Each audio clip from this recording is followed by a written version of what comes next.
Hello everyone, আমি অর্পিতা। আমার নতুন একটি ব্লগে আপনাদের সবাইকে স্বাগত জানাই। আশা করি আপনারা সবাই খুব ভালো আছেন। আজকে বারটা হচ্ছে বৃহস্পতিবার আর রাত এখন 8টার মতো বেজে গেছে। তো ব্লগটা এত রাতে শুরু করার কারণ হচ্ছে এখন আমরা যাচ্ছি ডিনারে। তো অনেক দিন বৃষ্টিতে ঘরবদ্ধ হয়ে থেকে ঘরের এই ডাল ভাত মাছ ডিম খেয়ে একদম পেটটা পচে গেছে। তো তাই আজকে যাচ্ছি ডিনারে আর্সেলানে। যে রাতে একটু চিকেন করব, তো দিব্যেন্দু বললো যে আজকে চিকেন নয়, আজ হচ্ছে একটু আর্সেলানে গিয়ে বিরিয়ানি খাওয়া যাক। তো আমিও রাজি হয়ে গেলাম, একদম দেরি করলাম না। আর বোনটা খুব বিরিয়ানি বিরিয়ানি করছিল, তাই জন্য দিব্যেন্দুরও মনটা বিরিয়ানি বিরিয়ানি করছিল। তো আমিও একদম রাজি হয়ে গেলাম যাওয়ার জন্য। আগেও অনেকবার আর্সেলানে গেছি, কিন্তু কোনো রকম ব্লগ শ্যুট করা হয়নি।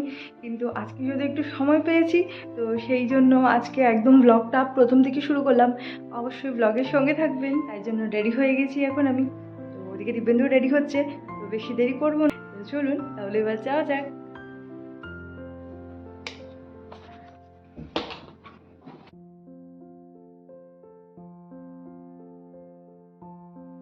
আর বেরিয়ে গেছি আমরা এখন। আর দেখতেই পাচ্ছেন বাইরেটা শুকনো রয়েছে, কারণ এই ভিডিওটা হচ্ছে এপ্রিল মাসের 24 তারিখে। তার কিছুদিন আগেই যে প্রচুর পরিমাণে বৃষ্টি হওয়ার ফলে চারিদিকে অনেক পরিমাণে জল জমেছিল, সেই জলের মধ্যে তো আমি কোনো রকমেই বেরোতে পারিনি। তবে হ্যাঁ, কিছু কিছু দরকারের জন্য দিব্যেন্দুকে নিশ্চয়ই বেরোতে হয়েছিল। আর এখন অনেকটাই প্রায় শুকনো হয়ে গেছে আমরা যেখানটায় রয়েছি, কিন্তু কিছু কিছু জায়গায় এখনো কিন্তু অনেকটা পরিমাণেই জল জমে রয়েছে। আর আমরা এখন যাচ্ছি পার্কিংয়ের থেকে গাড়িটা নেওয়ার জন্য। আর এতটাই পরিমাণে বৃষ্টি হয়েছিল যে কিছু কিছু গাড়ি যেগুলো রাস্তার ধারে পার্ক করা থাকে, সেই গাড়িগুলোর তো খুবই খারাপ অবস্থা হয়েছিল। পরে সেগুলোর ব্যবস্থা করা হয়েছে। যতদিন জল জমেছিল গাড়িগুলো কিন্তু ঠিক ওইখানেই জলের মধ্যে পড়েছিল। তবে একটা জিনিস ভালো হয়েছে, যে আমাদের গাড়িটা যেখানে পার্ক করা থাকে সেই জায়গাটা রাস্তার থেকে একটু হলেও উঁচুতে, তাই তো বিশেষ কোনো সমস্যা হয়নি।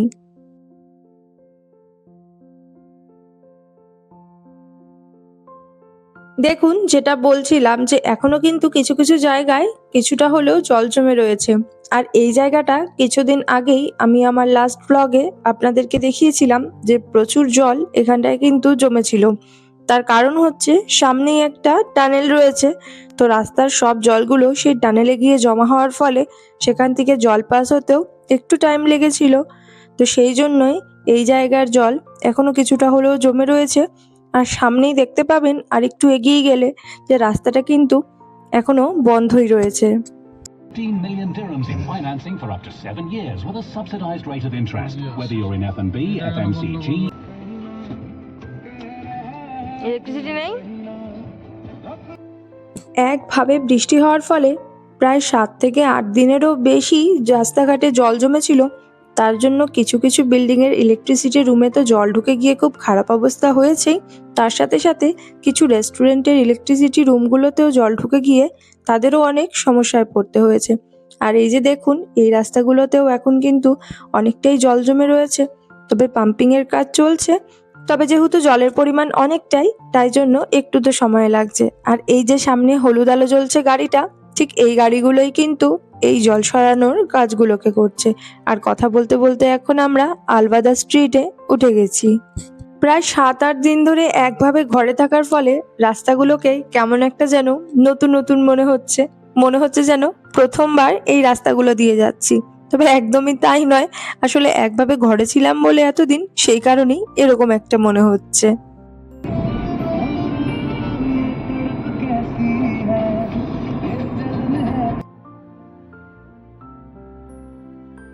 আর আমরা এখন যেই জায়গাটায় রয়েছি, এই জায়গাটা তো দুবাইতে যারা যারা থাকেন মোটামুটি সবাই চেনেন। তো এই জায়গাটার নাম হচ্ছে ক্লক টাওয়ার। এখান থেকে আর মোটামুটি ওই 10 মিনিট মতো সময় লাগবে আর্সেলানে পৌঁছাতে। তো চলুন এবার তাড়াতাড়ি করে আর্সেলানের দিকেই যাওয়া যাক। আর আজ বিরিয়ানি খাবো বলে খিদেটা যেন একটু খুব বেশি করেই পেয়ে গেছে।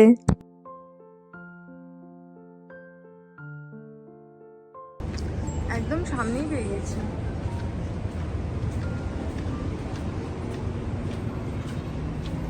আজ হয়তো উইকডেজ বলে ভিড়টা একটু কম রয়েছে, মানে আর্সেলানে না, কারণ আমার এই স্ট্রিটটাতে। আর্সেলানে তো উইকডেজ হোক বা উইকেন্ড, সব সময় কিন্তু বাঙালিদের ভিড় চোখে পড়ার মতো থাকে। তো ওদিকে দিব্যেন্দু গাড়িটা অনেকটা দূরে পার্ক করে ফেলেছিল। তো এখানে রেস্টুরেন্টের কাছে আসার পরে দেখলাম যে এখানেও জায়গা রয়েছে, তাই ও গাড়িটা ওদিকে আনতে গেল যে কাছাকাছি পার্ক করে দেবে। আর ততক্ষণে আমি একটু ছোট্ট করে একটা ক্লিপ নিয়ে নিলাম। আর চলুন এবার রেস্টুরেন্টের ভেতরে যাওয়া যাক। আর বেশিক্ষণ তো বাইরে দাঁড়িয়ে লাভ নেই, খিদেটাও কিন্তু অনেকটাই পেয়ে গেছে। আর রেস্টুরেন্টের ভেতরে ঢোকার পরে বিরিয়ানির গন্ধ পেয়ে খিদেটা যেন আরো দ্বিগুণ বেশি বেড়ে গেল।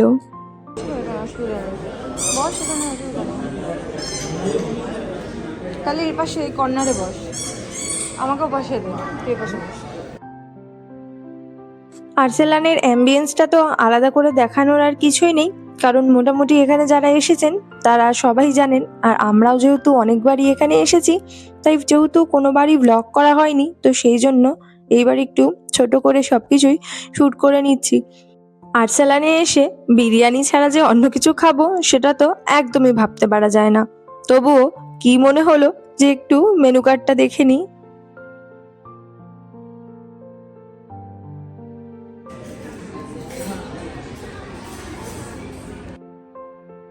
আর এখানে আমরা আমাদের অর্ডার দিয়ে দিয়েছি, আর আমি আর দিবেন্দু দুজনেই এখন বিরিয়ানির জন্য অপেক্ষা করছি। আর বলতে বলতেই চলে আসলো আমাদের গরম গরম 2 প্লেট মটন বিরিয়ানি।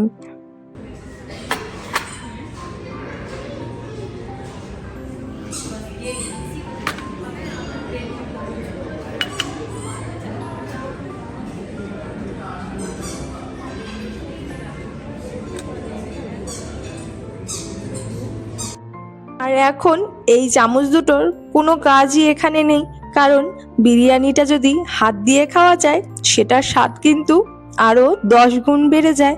আর বাঙালি বলে কথা, বিরিয়ানি নাকি আবার চামচ দিয়ে খাবো, একদমই না। তাহলে চলুন এবার ঝটপট করে এবার বিরিয়ানির ওপরে ঝাঁপিয়ে পড়ি।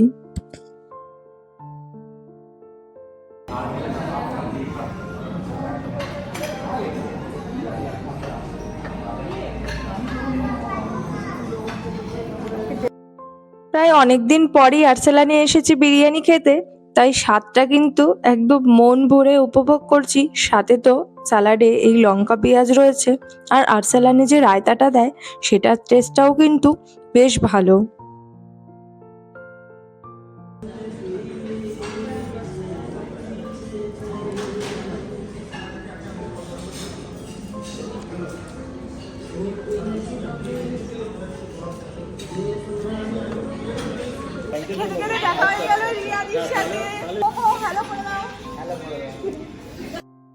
তো আর্সেলানে এসেছি আর কারোর সাথে দেখা হবে না, এটা ভাবতে ভাবতেই দেখা হয়ে গেল রিয়াদি, বিম্বদা আর পোকোর সাথে।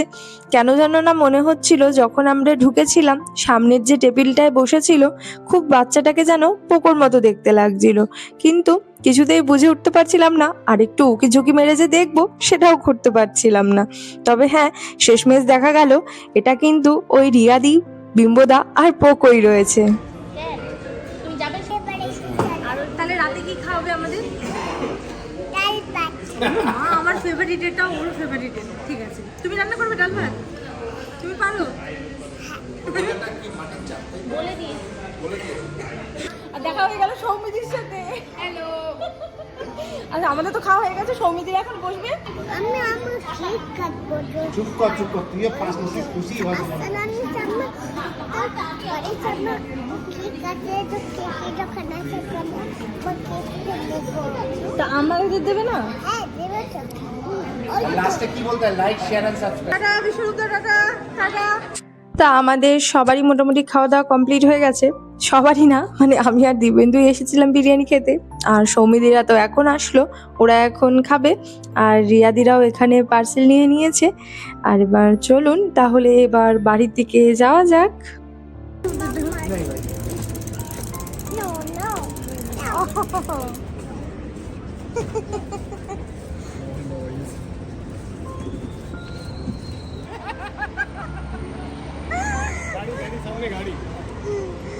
আমাদের খাওয়া দাওয়া মোটামুটি কমপ্লিট হয়ে গেছে। এখানে অনেকের সাথে দেখা হয়ে গেল। সৌমিদিরা এখন খাবে, রিয়াদিরা ওদিকে চলে গেছে, আর আমরাও বাড়ির দিকে যাচ্ছি। তাহলে ভিডিওটা এখানেই শেষ করছি। ভিডিওটা ভালো লাগলে অবশ্যই লাইক, কমেন্ট, শেয়ার অ্যান্ড চ্যানেলটাকে সাবস্ক্রাইব করতে ভুলবেন না। আর ভিডিওটা যদি আমার ফেসবুক পেজ থেকে দেখে থাকেন অবশ্যই পেজটাকে ফলো করে দেবেন। দেখা হবে নেক্সট ভিডিওতে।